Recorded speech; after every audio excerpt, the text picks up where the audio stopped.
Namaste Andy, myself Dr. Anusha, Sports and Musculoskeletal Orthopedic Physiotherapist. I studied at Dayanand Sagar College of Physiotherapy, Bangalore, both my bachelor's and master's. So ఇక్కడ మేము అను physio clinic అని start చేసాము విజయవాడలో Suryaraopeta. So ఇవాళ వచ్చి నేను లో back pain the most common condition గురించి డిస్కస్ చేద్దాం అనుకున్నాను. సో ఈ లో బ్యాక్ పెయిన్ అనేది మోస్ట్లీ మనం ఇప్పుడు చూస్తే చిల్డ్రన్స్ నుంచి చిన్నపిల్లల నుంచి పెద్దల వరకు వెరీ కామన్ కండిషన్ అయ్యింది. అండ్ దీంట్లో చాలా రకాలు ఉన్నాయి. ఒకటి వచ్చి మెకానికల్ లో బ్యాక్ పెయిన్, ఒకటి వచ్చి డిస్క్ రిలేటెడ్ బ్యాక్ పెయిన్, ఒకటి వచ్చి డీజనరేటివ్ చేంజెస్ వల్ల వచ్చేది. సో ఇలా చాలా రకాలమైన బ్యాక్ పెయిన్ ఉంది. కొంతమందికి వర్క్ రిలేటెడ్గా అంటే చాలామంది సిట్టింగ్లో ఉంటారు లాంగ్ టైం, కొంతమంది లాంగ్ టైం స్టాండింగ్లో ఉంటారు, కొంతమంది హెవీ లోడ్స్ క్యారీ చేస్తారు. సో వాళ్ళందరిలో కూడా లో బ్యాక్ పెయిన్ మనం చూడొచ్చు. సో ఎందుకు మోస్ట్ కామన్ రీజన్స్ ఎందుకంటే ఒకటి వచ్చి సెడెంటరీ లైఫ్ స్టైల్, ఇంకోటి వచ్చి ల్యాక్ ఆఫ్ ఎక్సర్సైజ్, అండ్ ఇంకోటి వచ్చి ప్రాపర్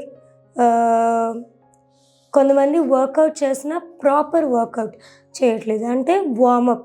చాలామంది ఇక్కడ వచ్చే మా పేషెంట్స్ కూడా నేను వినేది ఏంటంటే జిమ్కి వెళ్ళే వాళ్ళు కానీ లేదా రెగ్యులర్ ఎక్సర్సైజ్ చేసేవాళ్ళు కానీ వాళ్ళందరూ వార్మప్ అండ్ కూల్ డౌన్ ఇదైతే పాటియట్లేదు. కొంతమంది వార్మప్ కూల్ డౌన్ చేసినా కూడా అప్రోప్రియేట్ది చేయట్లేదు. ఇదంతా lack of flexibility, lack of mobility and certain strength లేకపోయినా మనకి ఈ లో బ్యాక్ పెయిన్ అనేది అక్కర్ అవుతుంది.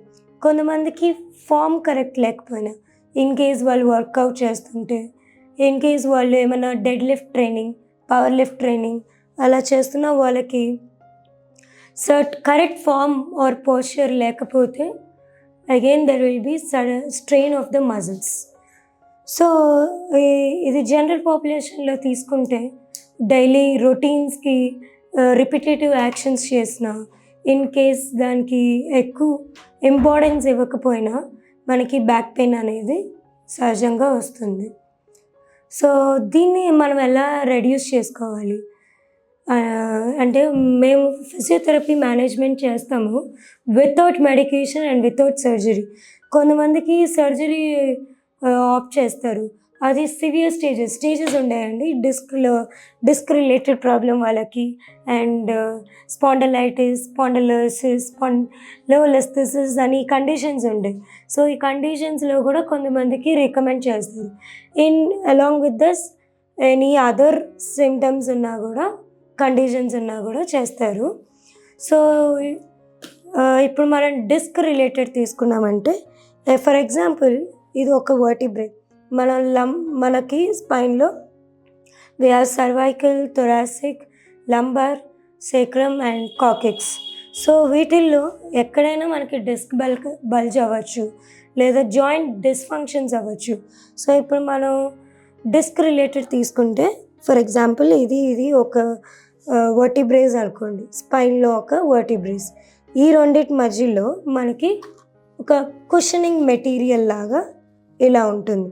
సో ఇదేమవుతుందంటే రిపీటెడ్ యాక్షన్స్, కొంతమంది ముఠా మేస్త్రీలని తీసుకున్నాం అనుకోండి, వాళ్ళు ఎక్కువ లోడ్ని పెట్టుకుని వాళ్ళు బెండ్ అయ్యి నడుస్తారు. కొంతమంది ఆ లోడ్ని తీసేటప్పుడు వాళ్ళకి ఏమవుతుందంటే మూమెంట్స్ ఇలా రిపిటేటివ్గా అవుతుంది. సో ఈ మజిల్స్ అనేవి వాళ్ళకి ప్రాపర్ అలైన్మెంట్ లేకపోయినా, ప్రాపర్గా ట్రైన్ అవ్వకపోయినా మనకి డిస్క్ మీద లోడ్ అవుతుంది.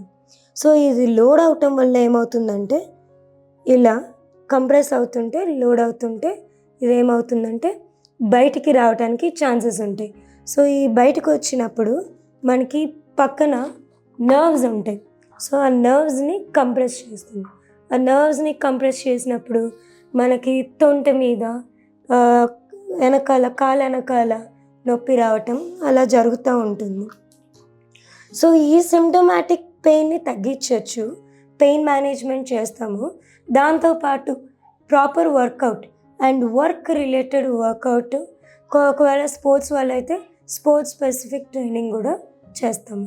సో ఇది వచ్చేసి మన నార్మల్ స్పైన్ అండి, బ్యాక్ సైడ్ నేను చెప్తున్నా కదా, ఇది సర్వైకల్, ఇది thoracic, lumbar, sacrum and coccyx. So ఇది వచ్చి మన proper spine alignment. In case మన ఈ బ్యాక్ మజిల్స్ వీక్ అయితే సో ఈ స్పైన్ అలైన్మెంట్ అనేది షిఫ్ట్ అవుతుంది. అది కొంతమందిలో ఈ మెకానికల్ లో బ్యాక్ పెయిన్ అన్నారు కదా, వాళ్ళల్లో ఈ మజిల్స్ అనేవి వీక్ అయితే ఈ స్పైన్ అనేది షిఫ్ట్ అవుతుంది. కొంతమందికి కొన్ని కండిషన్స్ ఉంటాయి, స్కోలియోసిస్ అని, కైఫోసిస్ అని, దానివల్ల కూడా మనకి స్పైన్ డీవియేషన్స్ అనేవి ఉంటాయి. ఇంకోటి వచ్చి నేను డిస్క్ రిలేటెడ్ ప్రాబ్లమ్స్ అన్నా కదా, సో డిస్క్ రిలేటెడ్లో మీకు ఈజీగా ఎక్స్ప్లెయిన్ అవ్వాలంటే ఈ పిక్చర్ చూస్తే మీకు అర్థమవుతుంది.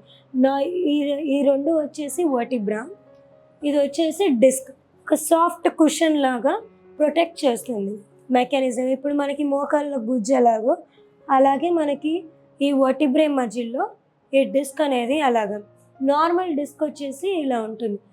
అదే ఒకవేళ డీజనరేటివ్ చేంజెస్ అన్నా కదా, సో డీజనరేటివ్ చేంజెస్ ఏంటంటే మనకి ఇక్కడ ఫైబర్స్ ఉంటాయి ఈ డిస్క్లో.